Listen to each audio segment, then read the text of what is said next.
দর্শক, আপনারা দেখছেন ATN news. World thalassemia day উপলক্ষে বিকন ফার্মাসিউটিক্যালস লিমিটেডের সৌজন্যে এটিএন নিউজের বিশেষ আয়োজনে সবাইকে আমন্ত্রণ জানাচ্ছি। আমি ডক্টর ফাইজা রাহলা। দর্শক, আমাদের এই সচেতনতামূলক বিশেষ আয়োজনে আজ বিশেষজ্ঞ অতিথি হিসেবে আমাদের সাথে যোগ দিয়েছেন যারা, চলুন শুরুতেই তাদের সাথে পরিচিত হওয়া যাক। আমাদের সাথে আছেন professor doctor M A. Khan, hematologist and bone marrow transplant physician এবং বাংলাদেশ থ্যালাসেমিয়া সমিতির উপদেষ্টা। আমাদের সাথে আরও আছেন professor doctor Salauddin Shah, chairman hematology department, Bangabandhu Sheikh Mujib medical বিশ্ববিদ্যালয়, professor doctor Akhil Ranjan Biswas, head of department of hematology and bone marrow transplant, Dhaka medical college and hospital. আমাদের সাথে আছেন professor doctor Belayet Hossain, chairman pediatric hematology and oncology department and Shishu hospital thalassaemia centre, Bangladesh শিশু hospital and institute, professor doctor Alamgir Kabir, প্রাক্তন অধ্যাপক ও বিভাগীয় প্রধান, Dhaka medical college and hospital, এবং আরও আছেন আমাদের সাথে Mohammad Alamgir Hossain, vice president marketing, Beacon pharmaceuticals limited. আপনাদের সবাইকে অনেক প্রথমেই আমি ধন্যবাদ জানাতে চাই আমাদের সাথে আমাদের এই আলোচনা অনুষ্ঠানে আজকে যোগ দেবার জন্য। যেহেতু আমরা জানি যে ওয়ার্ল্ড থ্যালাসেমিয়া ডে আজ পালন করা হচ্ছে এবং সেই কারণেই আমরা আসলে সাধারণ মানুষকে এই থ্যালাসেমিয়া নিয়ে অনেক কিছু জানাতে চাই এবং তার মাধ্যমে সচেতনতা বৃদ্ধির মাধ্যমে যদি আমরা এই রোগের প্রকোপ এবং ভয়াবহতা কিছুটা কমিয়ে আনতে পারি, আমাদের মূল লক্ষ্য সেটি। একেবারে শুরুতে স্যার আপনার কাছে আসতে চাই এবং আপনার কাছে জানতে চাই, এই যে আমরা ওয়ার্ল্ড থ্যালাসেমিয়া ডে পালন করি প্রতি বছর, এই বছরের প্রতিপাদ্য বিষয়টি কী এবং আমাদের মূল লক্ষ্য কী? ধন্যবাদ। আমরা প্রতি বছর 8ই মে আন্তর্জাতিক থ্যালাসেমিয়া দিবস পালন করে থাকি, মানুষের মধ্যে থ্যালাসেমিয়া সম্পর্কে সচেতনতা বৃদ্ধির জন্য। এবারও আমরা তাই পালন করতে যাচ্ছি। এবছর এই থ্যালাসেমিয়া প্রতিপাদ্য বিষয় হচ্ছে জীবনের ক্ষমতায়নে অগ্রগতিকে এগিয়ে থ্যালাসেমিয়া চিকিৎসায় সম অধিকার প্রতিষ্ঠা। এখানে একটা মূল বিষয় হচ্ছে আমাদের মতো উন্নয়নশীল দেশের জন্য বিশেষ করে সব থ্যালাসেমিয়া রোগীদের কাছে যেন আমরা সমানভাবে চিকিৎসা পৌঁছে দিতে পারি। দেখা গিয়েছে থ্যালাসেমিয়া ইন্টারন্যাশনাল ফেডারেশনের পরিসংখ্যানে উন্নয়নশীল দেশগুলোতে সঠিক চিকিৎসা মাত্র 10% থ্যালাসেমিয়া রোগীরা পেয়ে থাকে। আমরা আমাদের দেশেও সেরকম, আমরা যাতে প্রত্যেক রোগীকে থ্যালাসেমিয়া রোগীরা যাতে সঠিক মানের চিকিৎসা পেতে পারে সেই ব্যবস্থা করা আমাদের উদ্দেশ্য থাকবে এবছর। ধন্যবাদ। অনেক ধন্যবাদ আপনাকে। আমরা এরপরে চলে যেতে চাই আমাদের পরবর্তী অতিথি প্রফেসর ডক্টর সালাউদ্দিন স্যার, আপনার কাছে। যখন আমরা থ্যালাসেমিয়া নিয়ে কথা বলবো, আমাদের জানা উচিত, সবার জানা উচিত যে থ্যালাসেমিয়ার রোগটি আসলে কি। যদিও কম বেশি ধারণা হয়তো অনেকের থাকে, তবে পুরোপুরি অনেকে অনেক রকমের প্রশ্নেরও সম্মুখীন হন যে আসলে থ্যালাসেমিয়া কি। এই ব্যাপারটি আপনার কাছে জানতে চাই এবং একই সাথে বাংলাদেশের থ্যালাসেমিয়ার প্রকোপ কীরকম এবং সাথে সাথে জনগণের সচেতনতা কেমন আছে এখন পর্যন্ত, এ ব্যাপারে যদি আপনি একটু আলোকপাত করতেন। থ্যালাসেমিয়া একটি রক্ত স্বল্পতাজনিত বংশগত রোগ। এই রোগটি পরিবারে বাবা মায়ের কাছ থেকে সন্তানের শরীরে আসতে পারে জন্মগ্রহণের সময়। কোনো কোনো ক্ষেত্রে নতুন নতুন মিউটেশনের মাধ্যমে কিছু থ্যালাসেমিয়া হতে পারে। এই যে রক্ত স্বল্পতা, আমরা জানি রক্তের মধ্যে কিছু কোষ রয়েছে। এই কোষগুলির মধ্যে রক্ত স্বল্পতার সাথে সম্পর্কিত যেটি কোষ সেটি হলো লোহিত কণিকা, আরবিসি। এই আরবিসির মধ্যে থাকে হিমোগ্লোবিন। এই হিমোগ্লোবিনের যে ডিফেক্ট অর্থাৎ ত্রুটি, এই ত্রুটির জন্যে এই হিমোগ্লোবিনের মধ্যে প্রোটিন, এই প্রোটিনগুলির পরিমাণে কম তৈরি হওয়া, একেবারে তৈরি না হওয়া অথবা গঠনগতভাবে ত্রুটির কারণে এই আরবিসি সেলগুলি স্বাভাবিকভাবে যে 120 দিন বাঁচার কথা ছিল, সেগুলি 120 দিন না বেঁচে থেকে তার আগেই ভেঙে যায়। তো আরবিসি যদি ভেঙে যায় তাহলে আরবিসির সংখ্যা কমে গেল। আবার আরবিসি ভেঙে যাওয়ার কারণে হিমোগ্লোবিন কমে গেল। আবার আরবিসি ভেঙে যাওয়ার কারণে শরীর ফ্যাকাশে হয়ে হলদে ভাব চলে আসতে পারে, যেটা অনেকেই ভাবে যে আমার তো জন্ডিস হয়েছে। তো এই যে ফ্যাকাশে ভাব হওয়া, এটা নির্ভর করে থ্যালাসেমিয়ার তীব্রতার উপরে, যে কী পরিমাণে তীব্র ধরনের তার থ্যালাসেমিয়া হয়েছে। যেটি আমরা বলে থাকি থ্যালাসেমিয়ার বাহক, তাদের ক্ষেত্রে এই সমস্যাটা কম হয়। এবং থ্যালাসেমিয়ার রোগী যাদের এই যে একটা জেনেটিক ডিফেক্ট, আমাদের শরীরে 2 প্রকারের জিন আছে, একটা 16 নম্বর জিন আর একটা 11 নম্বর জিন। তো তো আলফা থ্যালাসেমিয়াটা 16 নম্বর জিনের এখানে মিউটেশন হয়, জেনেটিক ডেলিশন অথবা মিউটেশন পরিবর্তন হয়ে যায়, এবং 11 নম্বর জিনেও কিছু পরিবর্তন হওয়ার কারণে বিটা থ্যালাসেমিয়া হয়ে থাকে। সারা পৃথিবীব্যাপী 100 মিলিয়ন যে জনসংখ্যা তারা কিন্তু থ্যালাসেমিয়া জিন বহন করছে, এটা টিফের পরিসংখ্যান অনুযায়ী। এবং সারা পৃথিবীতে প্রতি বছর 3 লাখেরও বেশি থ্যালাসেমিয়া জন্মগ্রহণ করছে। আমাদের দেশের একক না হলেও সম্মিলিত বিভিন্ন পরিসংখ্যানের মধ্য দিয়ে যেটা উঠে এসেছে, থ্যালাসেমিয়ার বাহক প্রায় যে 10.2 থেকে 10.6 মতো, অ্যারাউন্ড 10। আর থ্যালাসেমিয়া নিয়ে জন্মগ্রহণ করে প্রতি মাসে মাসে যাদের রক্ত নিতে হয়, যাদেরকে বলি আমরা ট্রান্সফিউশন ডিপেন্ডেন্ট, তাদের সংখ্যা প্রায় 4 থেকে 5% মতো। স্বাভাবিক কিছু পরিসংখ্যানে উঠে এসেছে প্রতি বছর প্রায় 10,000 শিশু থ্যালাসেমিয়া নিয়ে জন্মগ্রহণ করে থাকে। আর বিশ্ব পরিসংখ্যানে দেখা গেছে এই যে বেশি সংখ্যক থ্যালাসেমিয়ার বাহক অথবা রোগী হিসেবে জন্মগ্রহণ করছে, এদের 70% কিন্তু লো মিডিল ইনকাম কান্ট্রি। তাহলে আমাদের দেশে এদের বার্ডেনটা আমরা চিন্তা করলেই আমরা আমার আতঙ্কিত হয়ে পড়ব যে এই বার্ডেনটা থেকে আমাদের মুক্ত হতে হবে, এবং কর্মক্ষম জনসংখ্যা বৃদ্ধির ক্ষেত্রে এখনই সময় থ্যালাসেমিয়া সম্পর্কে সচেতন করে প্রতিরোধের ব্যবস্থা নেওয়া। খুব সারপ্রাইজিং যে আমাদের দেশে কয়েকটা স্টাডি হয়েছে, এখানে দেখা গিয়েছে ইউনিভার্সিটি লেভেলে যে এখানে ইউনিভার্সিটি স্টুডেন্টের 50% ছাত্র জানেই না থ্যালাসেমিয়া কী। কেউ মনে করে এটা ইনফেকশন ডিজিজ, কেউ মনে করে একটা ক্যান্সার ডিজিজ এটা। তাহলে আমাদের এবং তারা আতঙ্কিত হয়ে যায় রুগীরা যখন আসে, মনে করে তাদের মনে ক্যান্সার হয়েছে। অথচ থ্যালাসেমিয়ার বাহক যারা, তারা কোনো রোগী না, তাদের কোনো চিকিৎসার প্রয়োজন হয় না, তাদের কোনো ব্লাড ট্রান্সফিউশনের প্রয়োজন হয় না। শুধু একটাই সমস্যা, একজন থ্যালাসেমিয়া রোগী আরেকজন থ্যালাসেমিয়া রোগীকে বিয়ে করতে আমরা বারণ করি। ধন্যবাদ। অনেক ধন্যবাদ। এবারে আমরা প্রফেসর ডক্টর অখিল রঞ্জন বিশ্বাস স্যার আপনার কাছে আসতে চাই। যেটা আমরা বলছি যে সচেতন হতে হবে, সচেতন হওয়ার জন্য কিন্তু আসলে জানার কোনো বিকল্প নেই। আপনি যদি একটু বলতেন যে কি কি ধরনের উপসর্গ দেখা যায় এবং যারা বাহক আছেন তাদের ক্ষেত্রে কোনো উপসর্গ আসলে দেখা যায় কিনা, আর যেই রোগীগুলোকে আমরা ডায়াগনোসিস করছি যাদের আসলে রক্ত কমে আসছে, তাদের ক্ষেত্রে কি কি ধরনের উপসর্গ দেখা যায়? প্রথম প্রশ্নের উত্তরে যে থ্যালাসেমিয়া যারা বাহক, তারা আসলে আমরা এখানে যারা বসে আছি এদের মতোই একজন মানুষ। কোনো উপসর্গ তাদের ক্ষেত্রে দেখা যাবে না। শুধু একটি বিষয় যে তারা রোগটি বহন করছেন, এরকম একজন পুরুষ এবং একজন নারী পারস্পরিক বৈবাহিক সম্পর্কে আবদ্ধ হলে দুজন যদি বাহক হন, তাহলে তাদের সন্তানদের থ্যালাসেমিয়া হওয়ার সম্ভাবনা মেন্ডেলিয়ান প্যাটার্ন অফ ইনহেরিটেন্স অনুযায়ী মোটামুটি 25% 1/4। বিষয়টি সবসময় এত সিম্পল নাও হতে পারে। যেরকম কোনো বাহকদের মধ্যে বিয়েতে আসলে থ্যালাসেমিয়া হয় না। যেরকম হিমোগ্লোবিন থ্যালাসেমিয়া জাতীয়ই একটি সমস্যা, কিন্তু একটা হিমোগ্লোবিন এর সাথে আরেকজন হিমোগ্লোবিন এর বিয়েতে থ্যালাসেমিয়া হয় না। কিন্তু বিটার সাথে বিটার বিয়েতে থ্যালাসেমিয়া হয়, বিটার সাথে এর বিয়েতে থ্যালাসেমিয়া হতে পারে। আবার ডিজিজ বলি আমরা, যেটা ডিজিজ না, আসলে এটাও থ্যালাসেমিয়া মাইনরের মতো একটি কন্ডিশন, আমাদের দেশে এটাও প্রিভ্যালেন্ট। সেই এর সাথে বিটা থ্যালাসেমিয়া বাহকের বিয়ে হলে আবার ওই থ্যালাসেমিয়ার সম্ভাবনাটা 50% হয়ে যায়। অর্থাৎ বিষয়টি মোটামুটি 25% আমরা বলি 2 জন বাহকের বিয়ের ক্ষেত্রে এরকম। কিন্তু এ ব্যাপারে কোনোই সন্দেহ নেই যে বাহকরা সম্পূর্ণ লক্ষণহীন।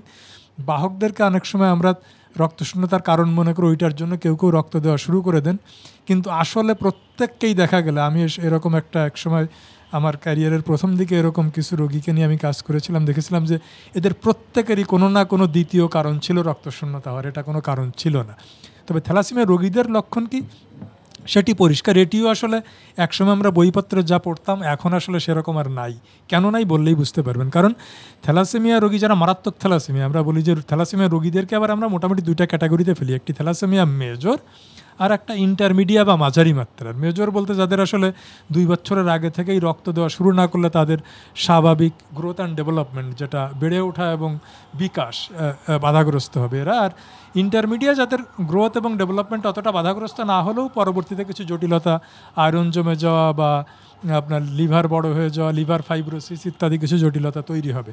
তবে এই 2 ক্যাটাগরিরই শুরুর দিকে যেটা ছিল সেটা হচ্ছে আসলে প্রথমেই দেখা যায় যে এই রোগীটার একটু ফ্যাকাশে দেখা যায়, মা বাবা লক্ষ্য করে ওজনটা গ্রো করছে না, ঠিকমতো খায় না, অতি ঘন ঘন নানা রকম সংক্রামক রোগ হয়, হচ্ছে বারবার সর্দি কাশি জ্বর লেগেই আছে। এগুলো নিয়ে চিকিৎসকের কাছে যাচ্ছেন, দেখা যাচ্ছে ফ্যাকাশে এবং প্লিহা বড় হয়ে যাওয়া, এই 2টি জিনিস ঘটবেই। মোটামুটি 100% থ্যালাসেমিয়া রোগীরই প্লিহা বড় থাকে, ফ্যাকাশে হয়ে যায়। তখন স্বাভাবিক কিছু রক্ত পরীক্ষা করে ইলেকট্রোফোরেসিস করে দেখা যায় যে রোগীটি থ্যালাসেমিয়া রোগী। কিন্তু একটা সময় ছিল যখন এই ধরনের সমস্যা নিয়ে যখন অবহেলা করতে থাকে, মনে করে যাক ধরুন নিম্ন মধ্যবিত্ত পরিবার ছোটোখাটো সমস্যা নিয়ে চিকিৎসকের কাছে যাওয়ার সময় নেই, বসে আছে তো আছেই, এইভাবে 5, 6, 7, 8 বছর কেটে গেলে তখন দেখা যায় যে সে তার বয়সের তুলনায় বৃদ্ধি থেমে গেছে, মাথাটা একটু বড় হয়ে যাচ্ছে, নাকটা একটু বোচা হয়ে যাচ্ছে, এগুলো হচ্ছে তার পরবর্তী জটিলতা। আবার যারা ঠিকমতো আর একটু বেড়ে ওঠে তারপরে দেখা যায় তাদের স্কিন কালার চেঞ্জ হয়ে যাচ্ছে, কালচে হয়ে যাচ্ছে, আয়রন জমে যাচ্ছে। এই পর্যায়গুলোতে আমরা বুঝতে পারি যে আসলে থ্যালাসেমিয়া রোগীর কীভাবে আমরা ডায়াগনোসিস করবো। অর্থাৎ সম্পূর্ণ জটিলতাহীন অবস্থায় একরকম লক্ষণ, বিনা চিকিৎসায় থাকার পরে কিছুটা জটিলতা হলে একরকম, আবার চিকিৎসা আংশিকভাবে করলে রক্ত দিচ্ছে কিন্তু অন্যান্য জটিলতার চিকিৎসা করছে না, তখন অন্যান্য কিছু লক্ষণ নিয়ে হাজির হচ্ছে। এই বিভিন্ন স্টেজে আসলে বিভিন্ন রকমের লক্ষণ, বিভিন্ন রকম লক্ষণ নিয়ে আসবে। জি, আপনাকে অনেক ধন্যবাদ। আমরা প্রফেসর ডক্টর বেলায়েত হোসেন আপনার কাছে এবার একটু আসতে চাই। এই যে আমরা কিন্তু অনেকগুলো লক্ষণ শুনলাম, যারা থ্যালাসেমিয়া আক্রান্ত হচ্ছেন বা বাহক হয়তো বাবা মা দুজনেই ছিলেন, এবং যখন তারা আক্রান্ত হচ্ছেন ওনারা কিছু রকম সিমটম দেখা যাচ্ছে, ঠিক ওই সময় কি কি ধরনের পরীক্ষা নিরীক্ষা লাগতে পারে? আমাদের অনেকের ক্ষেত্রে দেখা যায় যে পরীক্ষা নিরীক্ষার ব্যাপারে ওনারা ভাবেন যে এটা আমাকে বেশি টেস্ট দেওয়া হলো বা এই টেস্টটা আমি করবো কিনা। এই জন্য আপনার কাছে জানতে চাই যে কী কী ধরনের পরীক্ষা নিরীক্ষা দিয়ে কনফার্ম করা হয় এই ডায়াগনোসিসটা যে ওনার ঠিক কোন ধরনের থ্যালাসেমিয়া আছে, এবং তারপর কী ধরনের চিকিৎসা সেটা তখন নির্ধারণ করা হবে। ধন্যবাদ আপনাকে। প্রথমত CPC with blood film study, যেটা করলে ওখান থেকে একটা সাজেশন পাওয়া যায় যে তার হয়তো বা থ্যালাসেমিয়া আছে, এবং এই সাজেশনের পরেই আরেকটি টেস্টকে অ্যাডভাইস করা হয় কনফার্ম করার জন্য, যেটা হলো হিমোগ্লোবিন ইলেকট্রোফোরেসিস। এই টেস্ট করলে থ্যালাসেমিয়া ডায়াগনোসিস মোটামুটিভাবে কনফার্ম হয়ে যায়। ভেরি সিম্পল, এই দুটো টেস্টই হলো বেসিক টেস্ট এবং মূল টেস্ট। সিপিসিতে সাধারণত ওই হিমোগ্লোবিন কম থাকবে, এরপরে ব্লাড ফিল্মে কিছু চেঞ্জ থাকবে এই থ্যালাসেমিয়ার দিকে, যেটা ডিরেকশন করবে, এবং হিমোগ্লোবিন ইলেকট্রোফোরেসিস করলে সেটা ওখানে ডেফিনেটিভ ডায়াগনোসিস যেটা চলে আসবে। ওখানে নির্দিষ্ট কিছু প্যাটার্ন আছে। হিমোগ্লোবিন এফ নর্মালি থাকে না, কিন্তু থ্যালাসেমিয়া রোগীদের হিমোগ্লোবিন এফ বেশি থাকে। যদি এই বেটা হয়ে থাকে তাহলে সেক্ষেত্রে তাদের ইলেকট্রোফোরেসিস রিপোর্টে হিমোগ্লোবিন এফ থাকবে অ্যারাউন্ড 50%, হিমোগ্লোবিন ই থাকবে অ্যারাউন্ড 50%। সেটা হবে হিমোগ্লোবিন ই বেটা থ্যালাসেমিয়া। যদি হিমোগ্লোবিন এফ অ্যারাউন্ড 70, 80, 90% হয় তখন হবে বেটা থ্যালাসেমিয়া মেজর।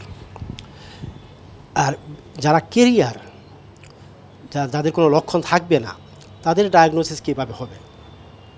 তাদেরকে আমরা র্যান্ডমলি প্রথমে সিবিসি এবং ব্লাড ফিল্ম স্টাডি করতে বলি।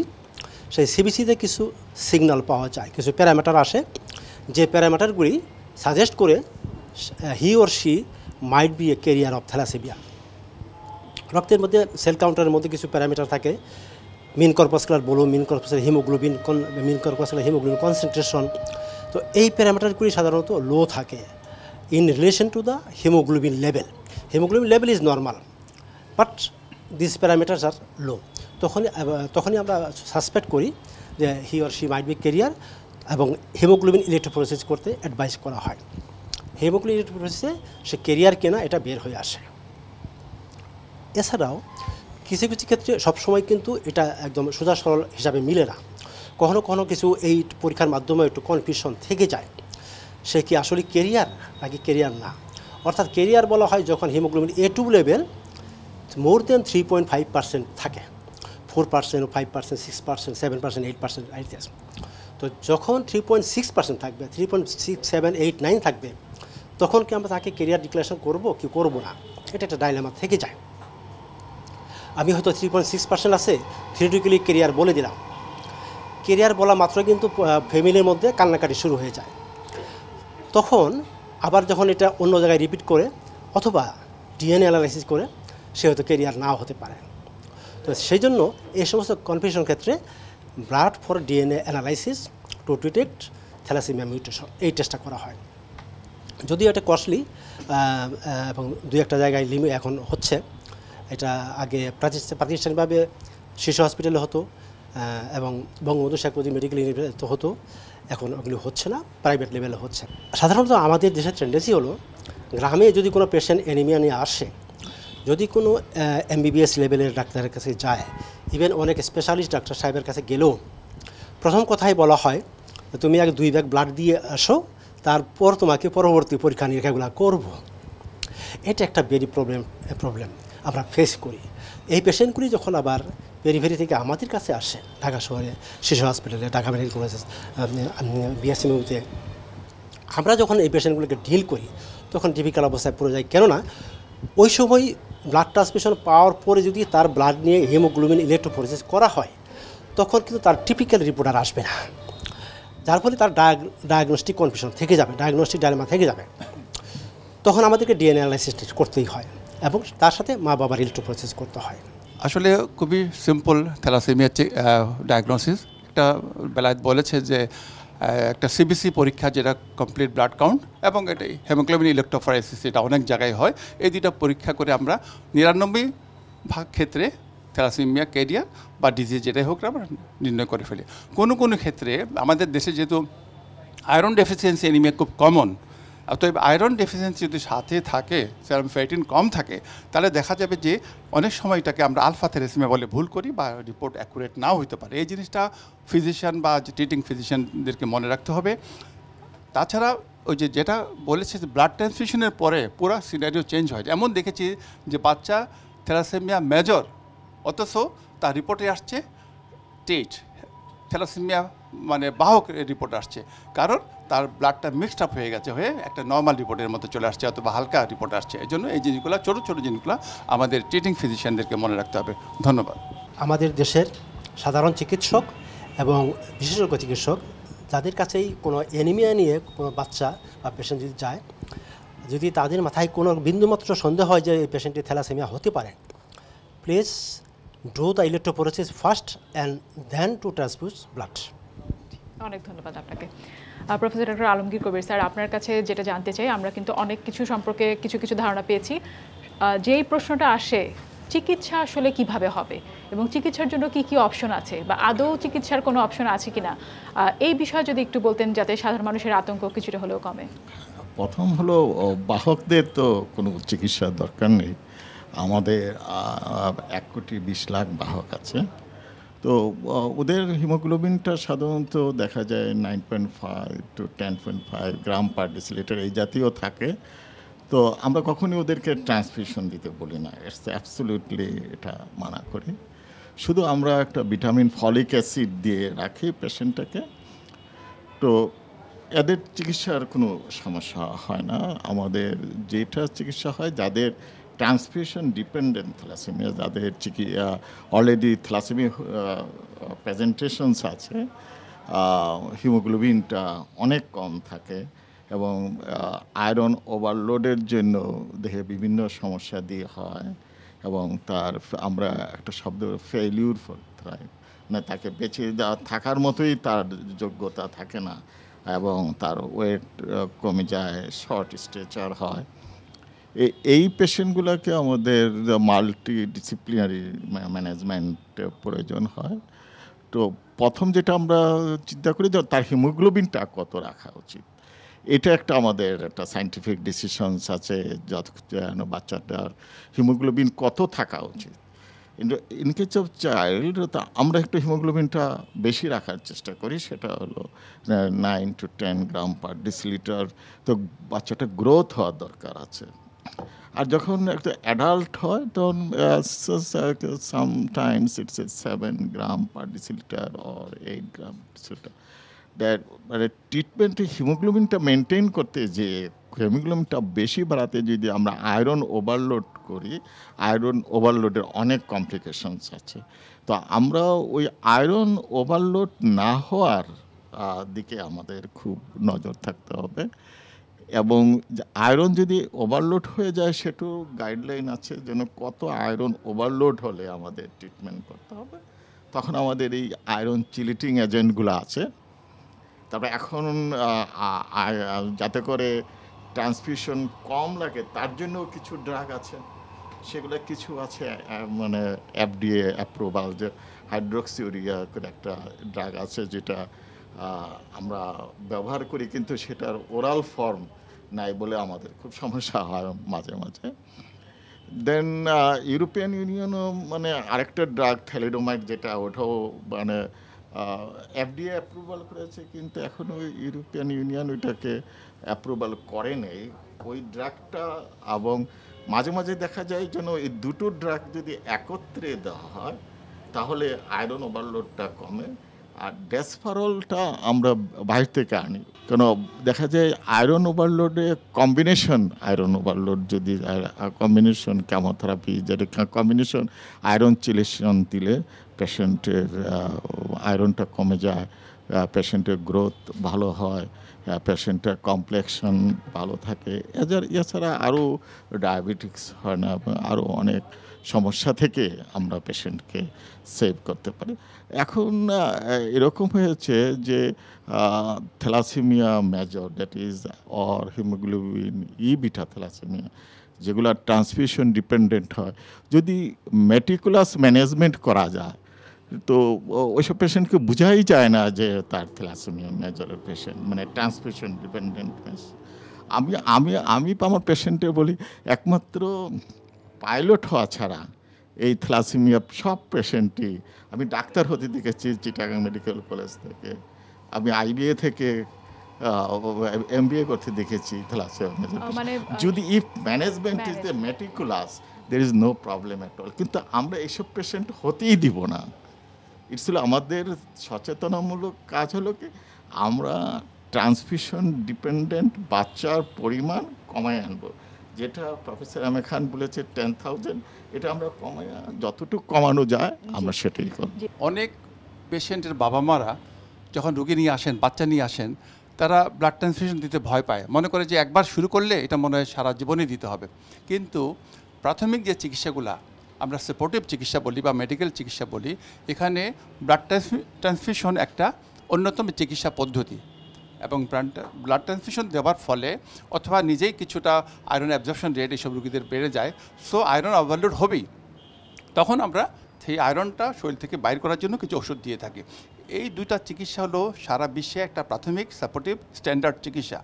আমরা বর্তমানে আমাদের হেলথ ডিজি অফিস চেষ্টা করতেছে যে প্রাইমারি লেভেলে এই চিকিৎসাটা যাতে উপজেলা লেভেলে সেবা দেওয়া যায়, সেই জন্য তারা ব্লাড ট্রান্সফিউশন এবং আয়রন চিলেশন এবং কিছু হাইড্রোক্সিডিয়া নামে কিছু ওষুধ দিয়ে থাকি, সেই ওষুধগুলো যাতে পাওয়া যায় সেই ব্যবস্থা করা। ধন্যবাদ। জি, অনেক ধন্যবাদ আপনাদের সবাইকেই ধন্যবাদ। আমাদের সময় হয়ে গেছে ছোট একটি বিরতি নেবার। বিরতির পরে ফেরত এসে আমরা আবারও শুনবো থ্যালাসেমিয়া সম্পর্কে। সাথেই থাকুন।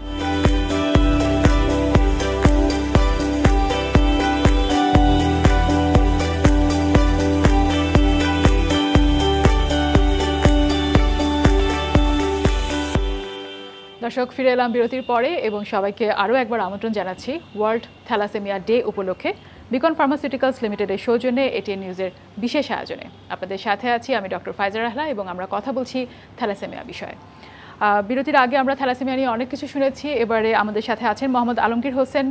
ওনার কাছে যে বিষয়টি নিয়ে আসলে আমি একটু জানতে চাই যে আমরা যতটুকু জানি বেশ কিছু ওষুধের যদিও দরকার পড়ছে বিভিন্ন সময়ে চিকিৎসার বিভিন্ন পর্যায়ে, তারপরও আসলে প্রতিরোধ করাটাই আমাদের এখন মূল উদ্দেশ্য। প্রতিরোধ করলেই যেটা আমরা শুনছিলাম যে আসলে ট্রান্সফিউশন যাতে দেয়া না লাগে সেরকম আসলে আমরা সেই জায়গায় পৌঁছাতে চাই। সামাজিক দায়বদ্ধতা থেকে সচেতনতার জন্য আপনাদের, আমি যেটা বলছি যে বিকন ফার্মা আপনাদের কিন্তু একটি বিরাট ভূমিকা আছে, সেটা চিকিৎসা খাতে আপনাদের অবদান অনেক। সচেতনামূলক কাজে আসলে আপনাদের অংশ কোথায় বা সেরকম সুযোগ আছে কিনা বা আপনারা ভাবছেন কিনা? জি ধন্যবাদ।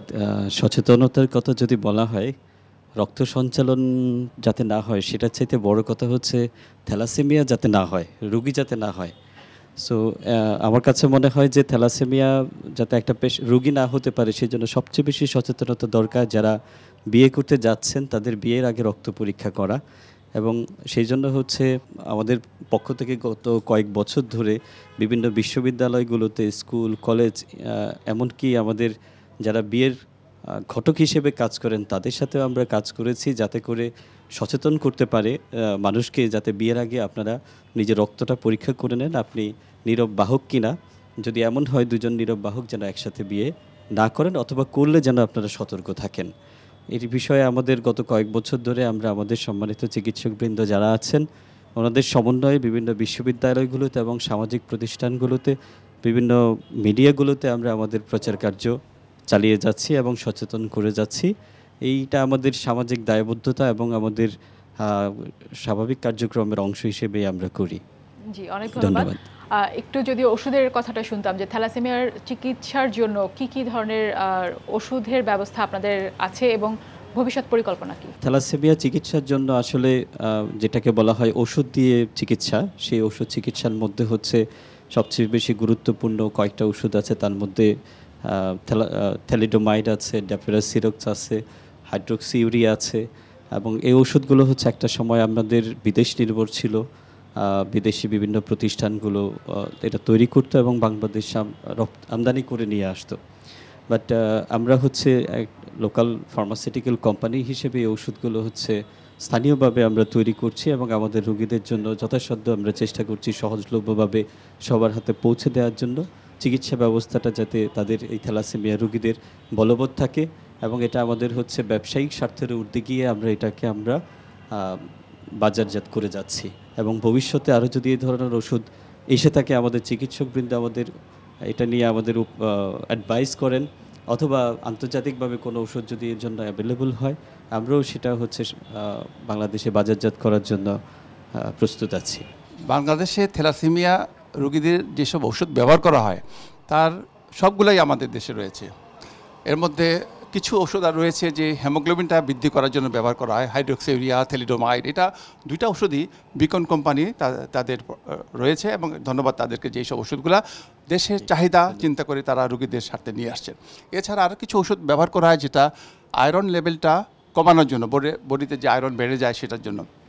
এর মধ্যে একটা রয়েছে ইনজেক্টেবল ফর্মে, ডেসফেরিওক্সামিন বলি, এটা তাদের নেই। আরও দুইটা ওষুধ আছে মুখে খাওয়া হয়, এগুলো ডিফেরিপ্রন এবং ডিফেরাজিরক্স। দুইটা ওষুধই বিকন ফার্মাসিউটিক্যাল কোম্পানির রয়েছে। সো এইসব রোগীদেরকে আমরা অহরহ লিখে থাকি।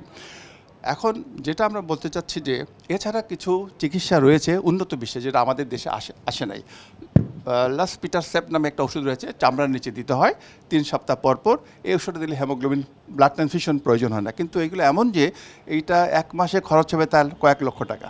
সো এটা আমাদের দেশে এখনও আনা সম্ভব হয় না, হয়তো অদূর ভবিষ্যতে আসবে। এছাড়া কিছু অত্যাধুনিক চিকিৎসা রয়েছে, নিরাময় করার মতো কিছু চিকিৎসা রয়েছে, সেটা হলো বোন ম্যারো ট্রান্সপ্লান্টেশন। আমরা যেসব চিকিৎসার কথা বললাম এগুলো কিন্তু থ্যালাসেমিয়া রোগীকে ভালো করবে না, শুধু তাকে সাপোর্ট দিয়ে যাবে। কিন্তু কমপ্লিটলি ভালো করার জন্য যে চিকিৎসা দরকার হলো সেটা বোন ম্যারো ট্রান্সপ্লান্টেশন। এই চিকিৎসা পদ্ধতিটা আমাদের দেশে ব্যাপকভাবে চালু করতে হবে, যারা আমরা বেশিরভাগ রোগীকে দিতে পারি। তাহলে ওরা ট্রান্সফিউশন লাগবে না, তারা কাজকর্ম করতে পারবে, স্বাভাবিক জীবনে ফিরে আসতে পারবে। একটা জিনিস হলো কি যে আমাদের দেখতে হবে যে না, আমাদের বাহক ডিটেকশন, যেটা 1,20,00,000 বাহক, এটা মানে অন্য বিশ্বে অন্যান্য দেশ কীভাবে এটা ডিটেক্ট করেছে ওদের কাছ থেকে আমাদের কিছু নলেজ নিতে হবে। তার কারণ আমরা যদি প্রত্যেকটা পেশেন্টের যদি হিমোগ্লোবিন ইলেকট্রোফোরেসিস করতে যাই তাহলে একটু মানে যেটা ইন্ডিয়াতে হয়েছিল, ওদের তো মানে 140 কোটি মানুষ, ওরা বাহকটা ডিটেক্ট করেছে। ওটা হলো কি ওটা একটু নলেজেবল হতে হয় আমাদের প্যাথোলজিস্টদের যেন। আমরা প্রথম যে একটা সিবিসিটা করি ওইটাই প্রফেসর বেলায়েত বলেছেন, ওখানে আরেকটা প্যারামিটারস আছে, ওটা দেখে আরেকটা হলো ওইটাও আরেকটা, আমরা একটা পেশেন্টকে আয়রন ডিফিসিয়েন্সি অ্যানিমিয়া মনে করি, কিন্তু কিছুদিন দেওয়ার পরে যেন আয়রন দেওয়ার পরেও তার হিমোগ্লোবিনটা বাড়ছে না। এইভাবে যে আমরা যাতে করে সব পেশেন্টের যদি আমরা হিমোগ্লোবিন ইলেকট্রোফোরেসিস করতে চাই, এটা আমাদের দেশেও সম্ভব না, আমাদের এত গরিব দেশে সম্ভব না। এবং আমাদের দেখা যাবে যেন হেলথ বাজেটের প্রায় সব পয়সা এখানে চলে যাচ্ছে, যেটা সাইপ্রাসেও হয়েছে। সাইপ্রাস একটা সময় ছিল সাইপ্রাসের হেলথ বাজেটে সব পয়সাই আনতে হতো, সব টাকা পয়সাই লাগতো শুধু এই রোগীদের চিকিৎসার জন্য, সেটা কমে আনা গেছে। আর যে মানে আর আমরা যেভাবে যদি বলি যেন আপনি বাহক হলে 2জন বাহক বিয়ে করা যাবে না, এটাও কিন্তু একদম একটা অ্যাবসলিউট ট্রু কথা নয়। কোন 2টা বাহক বিয়ে করতে পারবে না এটা ডিসিশন কিন্তু হেমাটোলজিস্ট দেবে। যেরকম মাত্র 25% এরকম হয় যে 2টা বাহক বিয়ে করলে যে নেক্সট জেনারেশন ট্রান্সমিশন ডিপেন্ডেন্ট হবে, সেটা কিন্তু সবাই দেওয়া ঠিক হবে না। তাহলে লোকজনদেরকে আতঙ্ক থাকবে, বিবাহ প্রথাটা ভেঙে যাবে। তো ওই ডিসিশনগুলো জনগণের নেওয়া ঠিক হবে না, ওই ডিসিশনগুলো হেমাটোলজিস্টই নেবে। কে কোন বাহককে বিয়ে করতে পারবে, কোন বাহককে বিয়ে করতে পারবে না, এই decision must be from the, নতুবা সোসাইটিতে আতঙ্কের সৃষ্টি করার কোনো মানে নেই। ওই প্রসঙ্গক্রমে এই কথাটা বলতে হয়, হ্যাঁ বাহকে বিয়ে যদি হয়েও যায় তখন সেকেন্ড আরেকটা লেভেল আছে যেখানে গিয়ে এটা থ্যালাসেমিয়া রোগী জন্মগ্রহণটা প্রিভেন্ট করা যেতে পারে। সেটা হলো 12 থেকে 14 সপ্তাহ সময় এটা প্রিনেটাল ডায়াগনোসিস করা যেতে পারে, যে ফিটাল স্যাম্পল নিয়ে এটা ডিএনএ অ্যানালাইসিস করে এটা ডায়াগনোসিস করা যেতে পারে যে কামিং বেবি যেটা আসছে সে কি 25% পেশেন্ট, যেটা পেশেন্ট নাকি কেরিয়ার, নাকি no patient no carrier normal person. তো এটা নির্ণয় করা হয়ে গেলে যদি নর্মাল হয় বা কেরিয়ার হয়, শুক্রিয়া সেই বাচ্চাটা নিতে পারবে। যদি পেশেন্ট হয় তখন সেই মা বাবাকে অপশনটা দেওয়া যেতে পারে যে whether they will continue the patient baby pregnancy or not. তখন আসলে সেই সুযোগটা থাকছেন, ওনারা একটা সিদ্ধান্ত নিতে পারবে, থাকছে। জি, এটা হলো দ্বিতীয় লেভেলে প্রিভেন্টিভ মেজার্স। জি, অনেক ধন্যবাদ। এবারে আমি একটু আসতে চাই প্রফেসর ডক্টর সালাউদ্দিন শাহ আপনার কাছে, যেটা হচ্ছে আমরা বারবারই বলছি যে বাহক যখন আমরা ধরতে পারছি বা বুঝতে পারছি যে উনি বাহক, এরকম দুজন আসলে হয় বিয়ে করবেন না, অথবা বিয়ে করলেও যেটা স্যার বললেন যে ওনাদেরকে আগে পরীক্ষা নিরীক্ষা করে দেখতে হবে যে ওনাদের সন্তান আসলে থ্যালাসেমিয়ার পেশেন্ট হবেন কিনা। যিনি বাহক, আমাদের দেশের সমাজে যদি চিন্তা করি, অনেকেই নিজেদের মনে করেন যে আমি মনে হয় তাহলে কোনোভাবে দোষী হয়ে গেলাম, আমি বাহক। অনেকে ব্যাপারটাকে লুকিয়ে রাখেন এবং সেটাকে প্রকাশ্যে আনেন না। যখন এমনকি বিয়ের কথাবার্তা হচ্ছে, উনি হয়তো জানেনও যে উনি বাহক, তাও উনি হয়তো বললেন না, গোপন রাখলেন। এখানে আপনার কাছে আমার প্রশ্ন যে বাহক হলে ওনার কি অন্য কোনো রোগ বা অন্য কোনো দিকে ঘাটতি হওয়ার সম্ভাবনা থাকে কিনা, এ ব্যাপারে যদি আমরা পরিষ্কার বলতে পারি যে আপনি বাহক মানে আসলে কোনো দিক থেকে আপনি পিছিয়ে নেই, তাহলে হয়তো এই ব্যাপারটা ওনারা প্রকাশ্যে আনতেন। শুরুতেই একটি কথা বলা হয়েছিল যে থ্যালাসেমিয়া কোনো ছোঁয়াচে রোগ নয়, থ্যালাসেমিয়া কোনো ক্যান্সার নয়। আর একটি বিষয় আমাদের ডক্টর অখিল রঞ্জন বিশ্বাস তুলে নিয়ে এসেছিলেন, কোন বাহক আরেকজন কোন বাহককে বিয়ে করতে পারবে। স্পেশালি ইয়ের বাহক আরেকজন ইয়ের বাহককে যদি বিয়ে করে, তাহলে আমাদের তো ডিজিজ হওয়ার কথা অনলি 25%, 25%, এবং তাদের বেশিরভাগ ক্ষেত্রে ব্লাড ট্রান্সফিউশন লাগে না। তাহলে দুটো জিনিস অন্যদের আলোচনায় যেটা উঠে এসেছে, আমরা যদি ঢালাওভাবে বলি একজন বাহক আরেকজন বাহককে বিয়ে করবে না, সেই ক্ষেত্রে পারিবারিকভাবে বিপর্যয় নেমে আসতে পারে। তাহলে আমাদের হাতে উপায়টা হলো যে বিবাহযোগ্য ছেলে মেয়ে আছে, তাদের জন্য আমাদের পরিষ্কার মেসেজ, আপনারা স্বেচ্ছায় রক্তের পরীক্ষা করে নিন। সে পরীক্ষাটা হিমোগ্লোবিন ইলেকট্রোফোরেসিস অথবা সিবিসি-পিবি। আপনি জেনে নিন আপনি থ্যালাসেমিয়া জিন বহন করছেন কি না। আপনি স্বেচ্ছায় সিদ্ধান্ত নিন যে আপনার বিয়ের ক্ষেত্রে যখন ছেলে এবং মেয়ে দুই জানতে পারবে যে আমি থ্যালাসেমিয়ার বাহক, তখন সে ভালো জেনেটিক কাউন্সিলর যারা, তাদের কাছে পরামর্শ নিয়ে তারা বিয়ে করতে পারে। এখন আসলো যে বিয়ে ভালোবেসে করেই ফেললো দুইজন বাহককে, কোনোভাবে ছাড়াছাড়ি করা গেল না, অথবা পারিবারিক সম্মতি বিয়ে হয়ে গেল, তাহলে কী করতে হবে? তাহলে কিন্তু বিয়ের পর পরামর্শ নিতে হবে যে কীভাবে স্যার সন্তান নেবেন। প্রি ইমপ্লান্টেশন জেনেটিক ডায়াগনোসিস, অর্থাৎ যদি আমরা ইনভিট্রো বাইরেই যদি 4টা ভ্রূণ তৈরি করে দেখি 4টা ভ্রূণের মধ্যে 2টা সুস্থ আছে, 2টা অসুস্থ আছে, তাহলে সুস্থ ভ্রূণটাকে আমরা কিন্তু ইমপ্লান্ট করে দিয়ে অনাগত সন্তানকে থ্যালাসেমিয়া মুক্ত করতে পারি। আর প্রিন্যাটাল ডায়াগনোসিস আরেকটি বিষয় কি, 8 থেকে 10 সপ্তাহের মধ্যে কোরিয়নিক ভিলাস স্যাম্পল নিয়ে জেনেটিক টেস্ট করে আমরা ডিটেক্ট করতে পারি হয়তো দে উইল কন্টিনিউ, তাদের প্রেগনেন্সি কন্টিনিউ করবে কি করবে না, থেরাপিউটিক অ্যাবর্শন করবে কি করবে না। থার্ড যে জিনিসটা সেটা হলো যে আমরা যে অ্যামনিওটিক ফ্লুইড বলা হয় 10 থেকে 20 সপ্তাহের মধ্যে, অ্যারাউন্ড 20 উইকসের মধ্যে আমরা কিন্তু একটা কোরিয়নিক যে অ্যামনিওটিক ফ্লুইড সংগ্রহ করো এই টেস্টটা করতে পারি। যা কিছুই চিন্তা করি না কেন, আমাদের কিন্তু সব ক্ষেত্রে উপায় আছে। থ্যালাসেমিয়া রোগী হয়ে গেলেও উপায় আছে। উপায়টা আপনার যে পরিকল্পিতভাবে ব্লাড ট্রান্সফিউশন, যারা ট্রান্সফিউশন ডিপেন্ডেন্ট, যারা পরিকল্পিতভাবে বিশেষভাবে জেনোটাইপ ফেনোটাইপ শব্দটা একটু পরিচিতি অর্জন করুক, এই টেস্ট করে ব্লাড ট্রান্সফিউশন দিলে আমরা কিন্তু ব্লাড ট্রান্সফিউশনের যে পরিমাণ কম হবে। পাশাপাশি আরেকটি জিনিস যে thalassemia patient based donor group তৈরি করতে হবে, যে এক একটা পেশেন্টকে স্বেচ্ছায় একটা গ্রুপ ব্লাড ডোনেট করবে যারা পরস্পরের টেস্ট করা থাকবে, নিয়মিতভাবে ব্লাড ট্রান্সফিউশন করে এবং নিয়মিতভাবে শরীর থেকে তার অতিরিক্ত আয়রনটা বের করে ফেলে আমাদের উন্নত বিশ্বের অনেকেই কিন্তু ৬০-৬৫ বছর বেঁচে আছে। থ্যালাসেমিয়া ইন্টারন্যাশনাল ফেডারেশনে একজন আছে জর্জ নাম মেম্বার, উনি কিন্তু মোর দ্যান 60 ইয়ার্স কিন্তু ওনার ক্রোচ করে ফেলেছে। তাহলে থ্যালাসেমিয়া চিকিৎসায় প্রথম যে জিনিসটা প্রাইমারি হেলথ কেয়ার লেভেলে এটা নির্ণয়ের জন্য ব্যবস্থা তৈরি করা সরকারিভাবে। দ্বিতীয় যে জিনিসটা সেটা হলো ব্লাড ট্রান্সফিউশন দেওয়ার ক্ষেত্রে ইন্টারন্যাশনাল থ্যালাসেমিয়া ফেডারেশনের গাইডলাইন আছে। পাশাপাশি আমাদের দেশেও কিন্তু আমরা একটি থ্যালাসেমিয়ার গাইডলাইন তৈরি করেছি, সেটা ডিজি অফিসের মাধ্যমে স্বাস্থ্য অধিকার মাসে আমরা কিন্তু উদ্বোধনও করেছি, সেটাকে আবার চালু করতে হবে। থ্যালাসেমিয়া রেজিস্ট্রেশন আমরা স্বাস্থ্য অধিদপ্তর শুরু করেছিলাম, সেটা আবার শুরু করতে হবে। তাহলে স্ক্রিনিং প্রোগ্রামের মাধ্যমে যখন ডিটেক্ট করব কেরিয়ার জন্য পরামর্শ থাকবে। যখন রোগী নির্ণীত হবে বিভিন্ন চিকিৎসার মধ্যে ব্লাড ট্রান্সফিউশন এবং আয়রন ইনক্লুশন একটা চিকিৎসা, পাশাপাশি এই যে লাল চা খাওয়া সেটাও কিন্তু আমরা বলবো লাল চা যদি সে খায় চিনি ছাড়া তাহলে অনেক আয়রন শরীর থেকে বের হয়ে যাবে। আয়রন যাতে না জমা হয় সেক্ষেত্রে খাবারের ক্ষেত্রে যাদের আয়রন বেশি থাকে 1000 মাইক্রোগ্রামের বেশি থাকে তাদেরকে বলবো যে কলিজা, ডিমের কুসুম এবং মাংসগুলো অ্যাভয়েড করার জন্য, কারণ সবজি থেকে যে আয়রনটা সেটা শরীরে বেশি জমা হয় না, ব্লাড ট্রান্সফিউশনের মাধ্যমে আয়রন জমা হয় এবং থ্যালাসেমিয়ার কারণে আরবিসি ভেঙে গিয়ে জমা হয়। আয়রন বের করে ফেললাম, ট্রান্সফিউশন দিলাম, এরপর কমপ্লিকেশন যাদের দীর্ঘমেয়াদী ব্লাড ট্রান্সফিউশন নিতে হয় তাদের ডায়াবেটিস হতে পারে, তাদের অনেক সময় হার্টের ডিজিজ হতে পারে, লিভারের ডিজিজ হতে পারে, ব্লাড ট্রান্সফিউশনের মধ্যে হেপাটাইটিস বি, সি, HIV হতে পারে।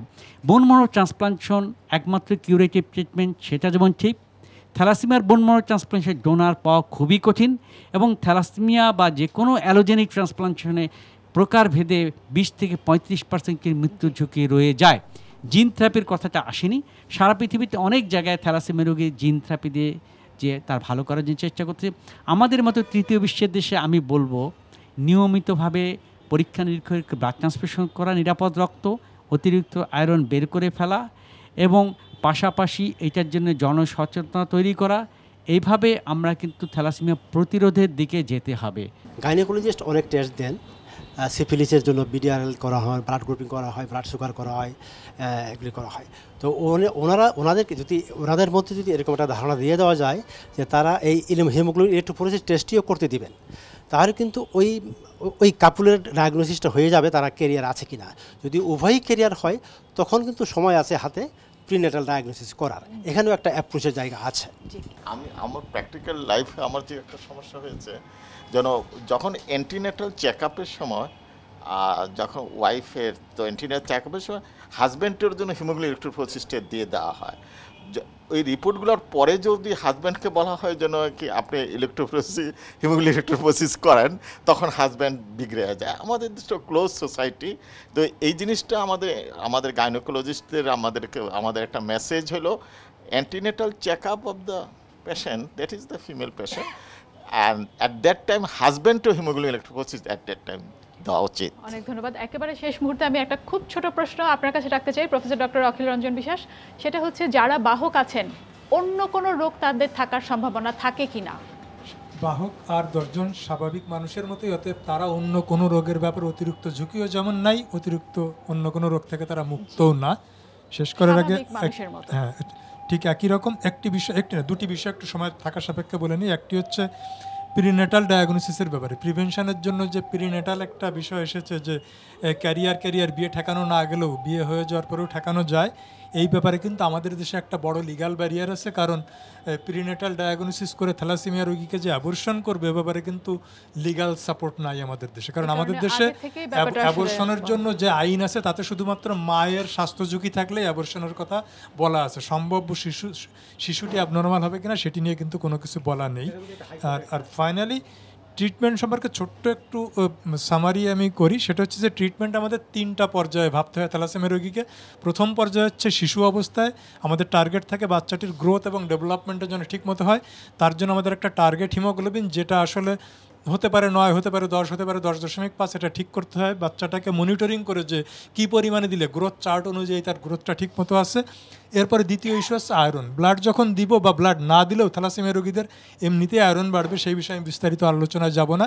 সেই আয়রন যদি আমরা বের না করে দিতে পারি তাহলে তার আয়রনটা শরীরের লিভার, কিডনি না, বিভিন্ন এন্ডোক্রাইন গ্ল্যান্ডে জমে তার বৃদ্ধি নষ্ট করে দেবে। আর ফাইনাল পর্যায়ে এটাও যদি আমরা করতে পারি, এরপরে আসবে একেবারে সুস্থ স্বাভাবিক মানুষের মতো chronic disease, liver disease, heart disease, এইসব রোগের সম্ভাবনা এদের বেড়ে যাবে অনেক বেশি। সেই পর্যায়ের চিকিৎসা, এই 3টি পর্যায়ে। আপনাদের সবাইকে অনেক ধন্যবাদ আমাদের এই বিশেষ আয়োজনে এসে এই যে থ্যালাসেমিয়া নিয়ে আমাদের দর্শকদেরকে এত কিছু জানানোর জন্য অনেক ধন্যবাদ, এবং সেই সাথে বিকন ফার্মাসিউটিক্যালসকেও আমি অনেক ধন্যবাদ দিতে যাব এই সুন্দর আয়োজনটি করার জন্য। অনেক ধন্যবাদ সবাইকে। প্রিয় দর্শক, আজ তাহলে এ পর্যন্তই। আশা করছি আমাদের এই বিশেষ আয়োজন থেকে আমরা কিছুটা হলেও আপনাদেরকে সতর্ক করতে পেরেছি। সাথে থাকার জন্য অনেক ধন্যবাদ।